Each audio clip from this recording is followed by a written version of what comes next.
గతంలో మీకు తెలియంది కాదు అంటే పింక్ డైమండ్ అంటూ హడావిడి చేసి ఏదో అది కూడా కొంచెం అప్పుడు మీ ప్రభుత్వం పైన మీ పార్టీ పైన కూడా కొంచెం డ్యామేజ్ అయింది అప్పుడు. ఆ తర్వాత ఏమీ లేదు, అదంతా ఆరోపణలే అని తేలిపోయాయి. సో ఇప్పుడు ఇవన్నీ కూడా మళ్ళీ వెలికి తీసే ప్రయత్నం ఉంటుందా? ఎట్లా ఉంటుంది సార్? సరే పవన్ గారు, సార్ జగన్మోహన్ రెడ్డి గారు ఆ పార్టీలో ఉన్న వాళ్ళందరికీ ఒకే ఒక టెక్నిక్ తెలుసండి.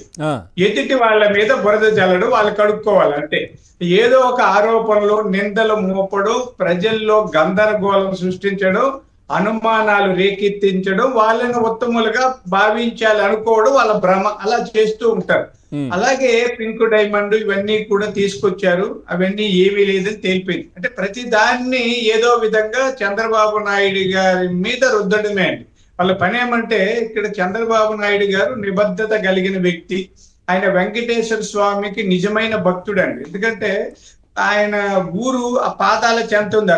వాళ్ళ ఊరు నుంచి చూస్తే రోజు తిరుమల కొండ కనిపిస్తుంది. అవి ఆ దారిలో ఎక్కువగా ఎక్కి వెళ్ళిపోవచ్చు, కొండ ఎక్కే వాళ్ళు కూడా దారిలో. అలాంటి స్వామి భక్తుల మీద నిందల మోపి లేనిపోని తప్పుడు ప్రచారాలు చేసి లబ్ధి పొందాలని జగన్మోహన్ రెడ్డి గారు చాలా పనులు చేశారు. అందులో ఇవి ఇట్లాంటివి కూడా, అవి ముత్యాలు పోయినాయి, రత్నాలు పోయినాయి, డైమండ్స్ పోయినాయి, ఇవేదో అబద్ధాలన్నీ చెప్తూ వచ్చారు. అయితే అవన్నీ అబద్ధాలని రుజువయ్యాయి. తర్వాత వాళ్ళకి అధికారం వచ్చిన తర్వాత ఎంత మోసాలు ద్రోహాలు చేశారో తెలిసింది. దాకా మన జడ్జి గారు కానీ లేదా కిరణ్ రాయల్ గారు కానీ చాలా వివరాలు చెప్పారు. మళ్ళీ నేను రిపీట్ చేయాల్సిన పనిలే. ఇవన్నీ చేసిన వాళ్ళు పాపాలు అనుభవించక తప్పదండి. ఇది ఒకటి చెప్పదలుచుకున్నాను.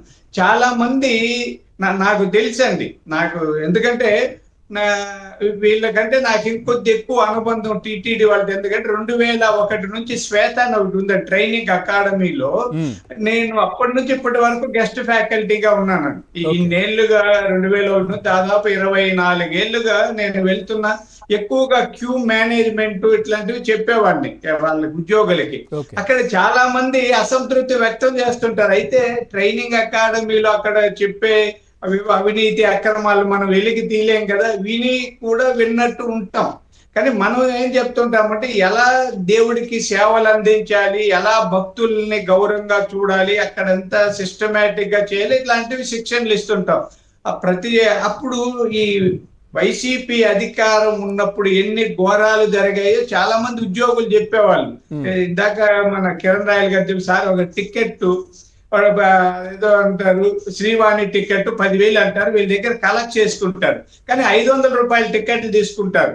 10,000 వాళ్ళ దగ్గర తీసుకొని 9,500 నొక్కేస్తారు. వీళ్ళందరినీ పొలోమని ఇప్పుడు విఐపి దర్శనానికి 6 అలో చేస్తే వీళ్ళు 60 మందిని కూడా తీసుకెళ్తారు. ఏమంటే అదొక లెటర్, ఇదొక లెటర్, నా కొడుకుతో లెటరు. చెవిరెడ్డి అంటుంటారు నా కొడుక్కి హోదా ఉంది, నాకుంది, తుడా లెటర్ ఉంది, ఎమ్మెల్యే లెటర్, ఇట్లా రకరకాలుగా. అంటే ఒక వ్యక్తికి ఎన్ని పదవులు ఉంటే అన్ని లెటర్లు ఇస్తారండి. ఏదో గతంలో సీదిరి అప్పలరాజు 140-150 మందిని తీసుకెళ్లారు సార్. అవునండి. అది ఏమంటే నేను ఎమ్మెల్యేగా ఇచ్చాను, నేను తొడా చైర్మన్ గా ఇచ్చాను, నేను విప్పుగా ఇచ్చాను. సార్ ఎక్కడైనా సార్ జడ్జి గారికి తెలుసు, మనకు చాలా రిజర్వేషన్స్ ఉంటాయండి.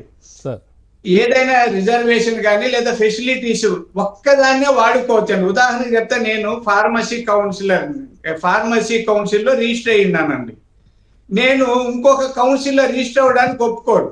ఇప్పుడు నేను ఇంకొక మెడికల్ డాక్టరు మెడికల్ కౌన్సిల్ లో రిజిస్టర్ అయ్యి ఉంటే అతను లాలో సీటే ఇవ్వడం లేదు, వాళ్ళు రాయించుకుంటున్నారు. నేను లాయర్ గా పాస్ అయిన తర్వాత మెడికల్ కౌన్సిల్ లో మెంబర్ గా ఉండను, ఆ తర్వాత ఇక్కడ మెంబర్ అవుతానని చెప్పి వాళ్ళు రాయించుకుంటున్నారు. అంటే ఒక వ్యక్తి 2 కౌన్సిల్లో మెంబర్ గా ఉండకూడదు. అలాంటిది 2-3 ఎన్ని పదవులు ఉంటే అన్ని లెటర్లు ఒకేసారి ఎలా, ఎక్కడది సహజ సూత్రాలకు న్యాయ సూత్రాలకు విరుద్ధం అండి. కానీ వాళ్ళు అలా చెల్లుబాటు చేసుకున్నారు. అన్ని పదవులు వాళ్ళ దగ్గరే పెట్టుకొని దానికి లెటర్లు దీనికి లెటర్లు ఒక్కొక్కసారి 60-70 మందిని తీసుకెళ్లారని. అసలు అది ఒక సత్రం, అదే మామూలు ఛత్రం అంటే గౌరవప్రదం, దాన్ని నాశనం చేసి దోచేసుకున్నారు. ఈ దోపిడీదారులు చూడండి సార్, ఆ దోచుకున్న వాళ్ళల్లో అందరూ ఓడిపోయారు. పాపం చెవిరెడ్డి భాస్కర్ రెడ్డి గారు ఈ అక్రమ సంపాదనని ఒంగోలు వరకు తీసుకెళ్లారు. ఏమన్నా అయ్యిందా లేదని. ఎట్లా ఒక పెద్దిరెడ్డి గారు కన్ను లొట్టపోయినట్టు గెలిచారు. రోజారెడ్డి గారు అంత నగిరిలో అంత ఘోరంగా ఓడిపోయిన వ్యక్తి ఇంతవరకు లేరండి. అందరూ ఏమయ్యారు? భగవంతుడు వెంకటేశ్వర స్వామి కళ్ళు తెరిచాడు, ప్రజలు కుళ్ళబొడిచారండి. ఇది ఆయన ఎప్పుడైనా కళ్ళు తెరిస్తే ఆయన ప్రజల దగ్గర పని చేయిస్తాడు. ఆ పాపాలు ప్రజలు ద్వారా పండిస్తారు. ఆయన దేవుడు డైరెక్ట్ గా ఏమి చేయరు కదా. అలా ఆయన కళ్ళు తెరిచారు. వీళ్ళు చేసిన మామూలు అరాచకాలు సార్. తిరుపతిలో బై ఎలక్షన్స్ అప్పుడు ఆ ప్రభుత్వం ఏర్పడ్డ కొత్తలో అసలు వీళ్ళు చేసిన అరాచకాలు ఏంటి? ఎక్కడి నుంచో తీసుకొని వచ్చి ఓట్లు వేయించారు కదా. అవునండి. సరే, తిరుపతిలో పెద్దిరెడ్డి రామచంద్ర రెడ్డి ఎక్కడెక్కడ నుంచో బస్సుల్లో దింపి గొడవలు చేసి ఓట్లు వేయించారు. అవే వాళ్ళందరూ ఎక్కడ ఉన్నారండి? ఇప్పుడు వాళ్ళు క్యూ కడుతున్నారు. మేము వద్దంటే కూడా తెలుగుదేశంలో పరుగులు తీస్తామంటారు. వాళ్ళందరినీ నియంత్రిస్తున్నారు చంద్రబాబు గారు. ఆ పాపులందరూ కూడా మా దగ్గరికి రావడానికి కూడా రేడొచ్చి నీళ్లు చల్లుకుంటే, పుణ్య జలాలు చల్లుకుంటే పాపం పోతుంది అన్నట్ట.